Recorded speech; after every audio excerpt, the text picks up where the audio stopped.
Gente, nesse vídeo eu preciso que tu entenda crenças e regras. Os dois elementos comandam a nossa vida e é essencial a gente entender isso para a gente passar para o próximo vídeo, que são comportamentos mantenedores de sintomas. Mas sem essa parte tu não vai entender.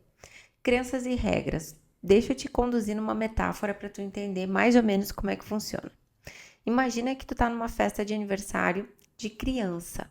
E tem muitas crianças lá, mas tem uma que ela tá sendo super mal educada, que ela tá falando alto, que ela tá correndo por tudo que é lugar, batendo nas coisas, batendo nas outras crianças. Ela pega docinhos na mesa onde vai ser cantado parabéns, antes do momento de cantar parabéns, as pessoas chamam a atenção dela e ela continua fazendo as mesmas coisas. E aí tu se pergunta, quem é a mãe dessa criança? E aí quando falam quem é a mãe dessa criança, tu fala, só podia, porque é típico dessa mãe. Super preconceituoso, mas só para tu entender que as crenças, elas vêm de pensamentos, aqueles pensamentos automáticos que a gente já tinha falado, que são reflexos, que são muito rápidos, que aparecem por causa de algum estímulo que a gente sofreu, como o médico que bate no joelho e tua perna se levanta como um reflexo, são os pensamentos automáticos. E eles só são exatamente como eles são por causa das crenças que eles têm. É como se fosse assim, eles só são assim por causa da mãe que eles têm. Por exemplo, se uma pessoa não te responde uma mensagem e tu pensa que isso é inadmissível, tu só pensa que é inadmissível porque tu tem uma crença de que não responder uma mensagem é inadmissível. Por exemplo, tem algumas pessoas que olham fotos de casais nas redes sociais e acham que é tudo falsidade. Ela só pensa que é falsidade por causa da crença que ela tem em relação a relacionamentos expostos nas redes sociais. Então, as crenças, elas vão comandar esses pensamentos e esses pensamentos vão comandar as emoções que a gente tem e as emoções também vão comandar os comportamentos que a gente tem. Mas a gente precisa se atentar a regras de comportamento, que são como se fossem regras que comandam a nossa vida. Por exemplo, se eu acho que relacionamentos expostos nas redes sociais são falsos, eu não vou expor o meu relacionamento. Se eu acho que as pessoas são egoístas, eu vou ter menos probabilidade de fazer novos amigos. Eu não vou querer me relacionar.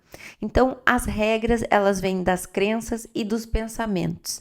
Mas vamos lembrar que os pensamentos, eles têm mãe e pai. E aí eles fazem com que eles sejam muito intensos e diferenciem de pessoas para as pessoas. Porque a gente se pergunta por que que uma pessoa acha uma coisa da mesma situação e a outra pessoa acha outra coisa? Por causa do pai, por causa da crença, tá? É só uma metáfora, gente. Eu sei que quando a gente fala de psicologia, a gente mistura bastante esses conceitos de pai e mãe, mas aqui é só uma metáfora.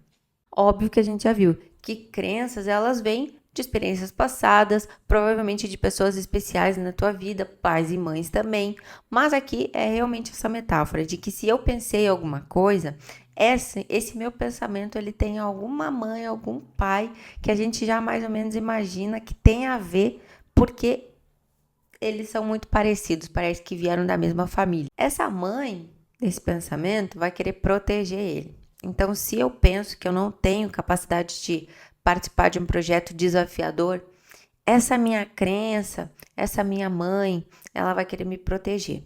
E ela vai fazer com que eu não me exponha, ela vai fazer com que eu não queira enfrentar esse novo desafio, porque ela vai dizer assim, ó, se eu me acho incapaz, então é melhor eu não me expor, que assim eu não corro o risco de sofrer alguma retaliação ou alguma crítica.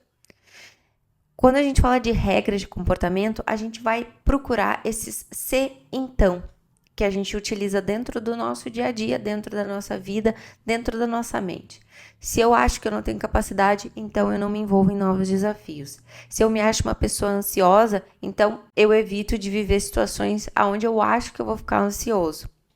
Eu acho que é muito ruim receber críticas, então eu vou querer perder muito tempo fazendo um trabalho extremamente perfeito, minucioso, não porque eu sou uma boa profissional, mas porque eu não quero sofrer críticas. E a gente vai se enchendo de ser entãos e não percebemos que às vezes esses ser entãos eles podem mudar para uma forma mais funcional de ver a vida.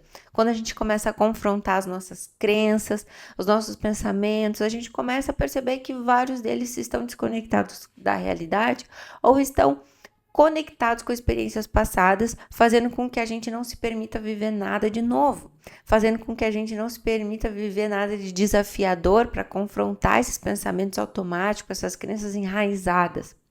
Então, essas regras e esses pensamentos, essas crenças, elas vão fazer com que a nossa vida continue sempre a mesma, porque a gente não enfrenta elas de forma corajosa. E para lidar com tudo isso, a gente vai se encher de comportamentos de segurança, comportamentos de proteção, comportamentos mantenedores do sintoma. O que são esses comportamentos mantenedores de sintomas? São os comportamentos que eu faço que corroboram para que eu sempre continue do mesmo jeito ou sempre com o mesmo problema. Parece que eu tô me protegendo, que eu tô fazendo com que as coisas ruins não cheguem até mim, mas na verdade eu não estou me protegendo, eu estou me sabotando. Por exemplo, uma pessoa ansiosa ou uma pessoa muito tímida, vou usar esse exemplo da pessoa muito tímida. A pessoa muito tímida, ela para se proteger, ela evita situações sociais. E aí ela tem um alívio momentâneo, mas a longo prazo ela se torna muito isolada, ela não desenvolve habilidade social, ela não desenvolve um repertório de habilidades sociais, ela não desenvolve até um repertório de diálogo com as outras pessoas, ela vai se tornando inibida, pouco desenvolvida e ela vai sabotando todos os planos ou sonhos ou até planos de relacionamento com pessoas.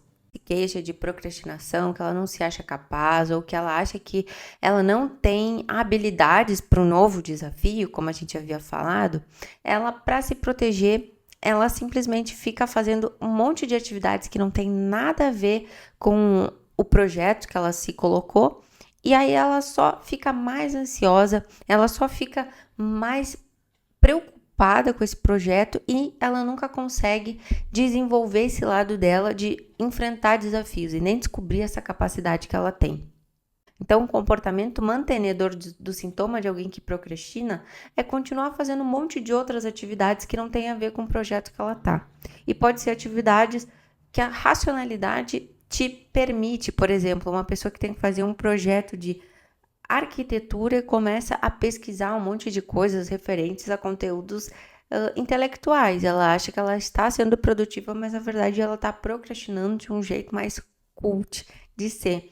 Entra dentro de um comportamento mantenedor de sintomas, sim.